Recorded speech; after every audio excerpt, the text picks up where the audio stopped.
अमळनेर शहरातील अमलेश्वर नगरात बंदुकीची गोळी लागल्याने एका युवकाचा मृत्यू झाल्याची घटना शुक्रवारी रात्री 9 वाजण्याच्या सुमारास घडली.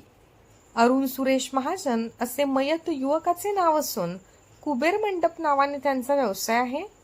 गावठी कट्टा हाताळत असताना नजर चुकीने मिसफायर झाल्याने ही घटना घडल्याचे सांगण्यात येत आहे. घटना घडताच त्यास तातडीने डॉक्टर अनिल शिंदे यांच्या रुग्णालयात हलविण्यात आले. तेथे डॉक्टरांनी त्यास मृत घोषित केले. पोलीस निरीक्षक दत्तात्रय निकम तातडीने दाखल झाले.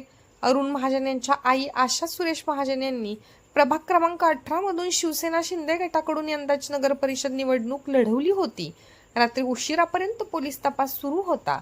दरम्यान अरुण हा अत्यंत होतकरू होता. मंडप व्यवसायातून तो प्रचलित झाला होता.